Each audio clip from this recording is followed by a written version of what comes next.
जादुई चिड़िया और खोया हुआ राजमहल। बहुत समय पहले हिमगिरी पर्वतों की गोद में बसा था एक छोटा सा गांव, चिरायुपुर। वहां एक लड़का रहता था। नाम था आरव। आरव बहुत ही समझदार लेकिन बेहद अकेला था। उसके माता पिता किसान थे और दिन भर खेतों में काम करते रहते। एक दिन आरव जंगल में लकड़ियां बीनने गया। तभी उसे एक सुनहरी चिड़िया दिखाई दी जिसकी आंखें नीली बिजली जैसी चमक रही थीं। चिड़िया बोली, आरव, क्या तुम मेरी मदद करो? आरव हैरान था लेकिन बोला, तुम बोल कैसे रही हो? चिड़िया मुस्कुराई और बोली, मैं कोई साधारण चिड़िया नहीं हूं, मैं एक जादुई चिड़िया हूं। मुझे एक दुष्ट जादूगर ने बांध दिया है। अगर तुम मेरी मदद कर सको तो तुम्हें वो जगह दिखा सकती हूं जिसे कोई नहीं जानता, खोया हुआ राजमहल। आरव ने हां कर दी।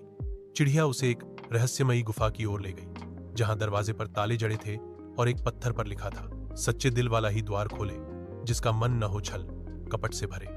आरव ने बिना किसी लालच के ताले को छुआ और तुरंत दरवाजा खुल गया।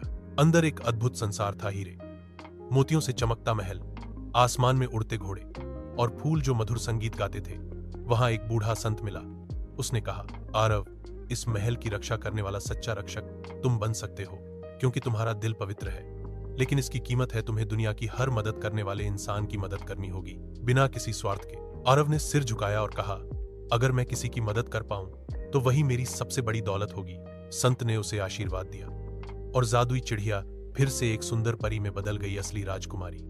वह बोली, तुमने मेरा श्राप तोड़ा, अब मैं इस राजमहल को फिर से बसाऊंगी और तुम मेरे साथ उसके रक्षक बनोगे। आरव मुस्कुराया और उस दिन के बाद से चिरायुपुर की कहानियों में आरव का नाम अमर हो गया।